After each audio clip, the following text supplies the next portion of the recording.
Rapture. Which actually kind of... Oh, and Nongshim it sounds like it's got meaning.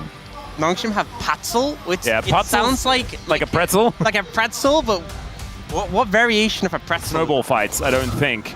Okay, as that was just a cavalcade of errors. Things are getting goofy right now. Well, yeah, so Carrier's going to get lit on fire. There's the satchel to bring him back. The flash forward, but it doesn't do anything. Finally, the kill goes down, but it's a huge trade up for Nongshim. Oh, I get it. Look at the next one. He's quite close to them, but it's not quite working out here as the magical journey does bring Carrier and Faker in. The charm's going to go wide, and that Zenith Blade landed.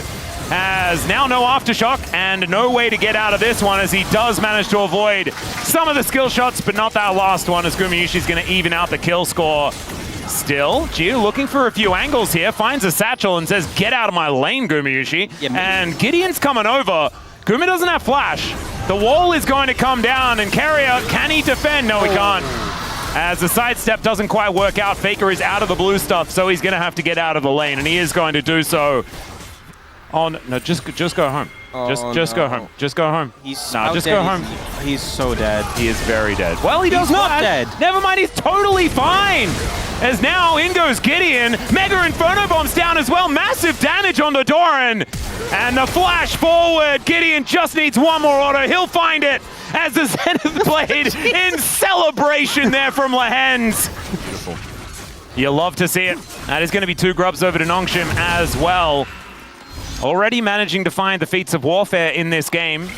No one has any tempo vibes. It's just a mess. And maybe that's good for Nongshim. Maybe. Dragon does get picked up here by T1, but obviously... Trade for grubs. Yep. Nongshim's pretty fine. T1 now has his Ludens, so he can kind of just annihilate waves whenever he wants. Anyway, I'm glad we had that conversation while a bunch of action was happening around the map, as here's a grand Starfall, and Gumayushi not going to get hit by a few of the buttons, but the satchel was already put up, and... Okay.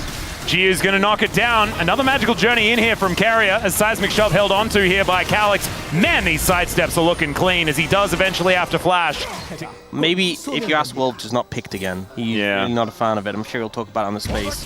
Well, Calyx is going to just throw Owner out of his own Cataclysm, but he just gets back in there, and down goes the Talia. Nice collapse from T1. In that situation. Not really any outplay potential there. No. Team tries to kill Calyx, and we're seeing that, you know? Trade play here. Turret's going to go down, though. Power of Ziggs, and that will be feats of strength for Nongshim. We saw the stats earlier today. T1 getting, I think it was like 83% of the time. That is a stat that has gone down as of this game. Yeah. It did go up with game 1, but obviously gone down a lot with the rare situation where they don't get it. Exactly. Journey. And Doran did want to stick around. Looked a little bit dangerous, but it's another turret mopped up here by Jiu, who's playing the Ziggs the way you're supposed to. That's how you do it. Move him around, get the turrets. Also, notice he didn't satchel the turret there. He saved it. Oh, look at that. Solar Flare. Perfect sweet spot. Perfect Zenith Blade as well. As Lehens looking to dive on top of Gumayushi. Last couple of rocks from Calyx are going to get that one done. As Gideon, he's on the Rift Herald, but there is a teleport in to make sure that everyone was safe. King in to keep them all in order. And Nongshim are just pushing a gold advantage. Yeah, they're being proactive. They're making things happen. They're using the global aspects of the composition really effectively.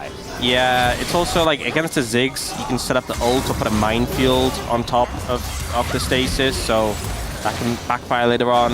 Lehens and Faker are just fighting. Lehens doesn't have a lot of follow-up, but maybe someone will turn up, as there's a Grand Starfall. Drake is just going to be...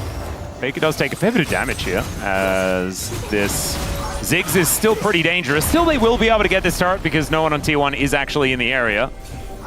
But I don't know whether they're going to be able to get another one, because we've had so many of them over the last couple of days. That's a public execution here onto Faker, immediately down to 50%, as Kingin has just out of nowhere, even though he's 50 CS down, he's got a lot of value. Seismic Shove just going to be the end of Faker, and now Nongshim finds yet another one. The surprise antics here of Nongshim are catching out T1 as now Doran trying to hop his way out, but another shove, and that Zenith Blade was always gonna hit as Nongshim, yeah, they might lose their Ziggs. I think they're happy to make the trade. Yeah, Lehens wants to go back and get wards, but he's on a ward. This could be bad. Yeah. So He's parked.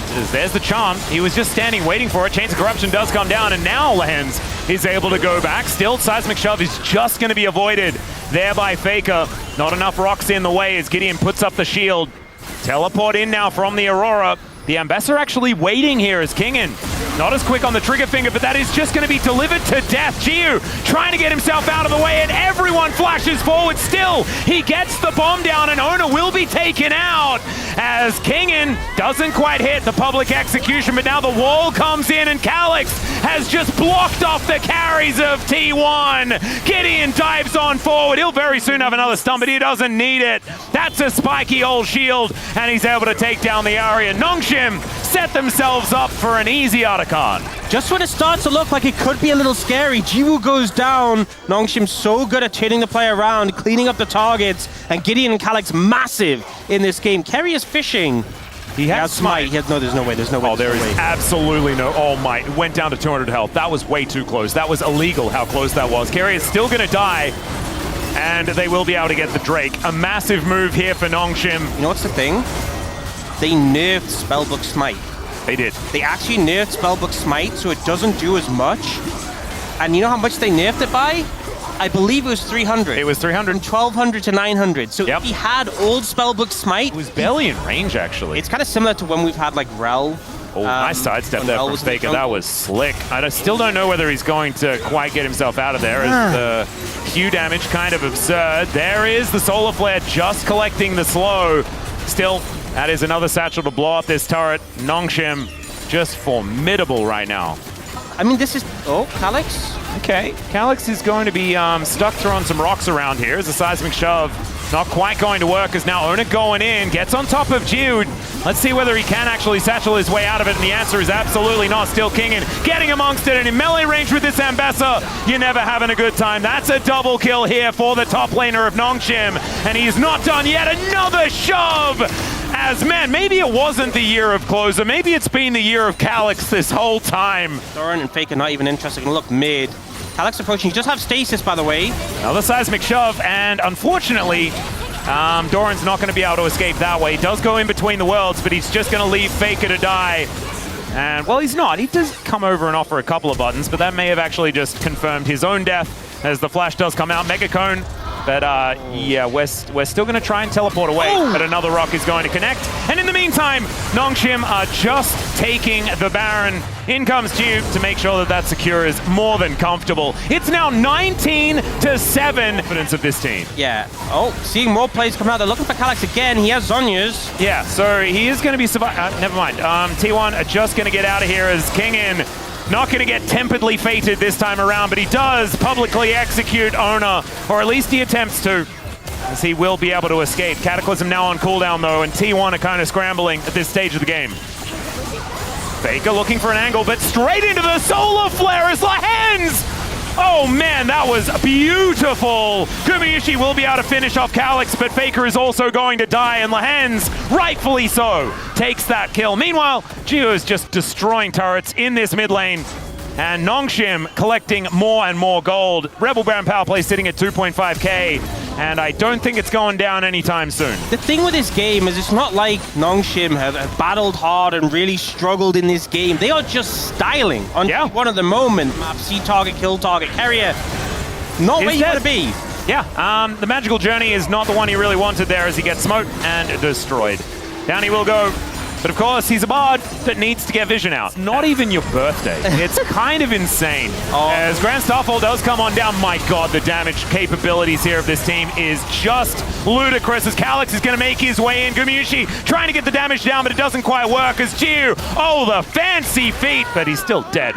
As Doran does manage to at least find the Ziggs, but now they're on the wrong side of the map. Tempered Fate is going to be able to lock up one of these Nexus turrets as the back is trying to come through here as Lehens is on the hunt. Without the Ziggs taking these structures is hard, but the Bard just kind of disappeared, and now there are no more of these turrets left available. King in plenty of damage himself as Doran's back was interrupted by his former support, and Lehens going to hold the Aurora in place while Nongshim get their second game victory in the Legend group. These were some of the best highlights from today's matchup. Which moment was your favorite? Let me know in the comment section below. This is OP, and I'll see you tomorrow. Take care.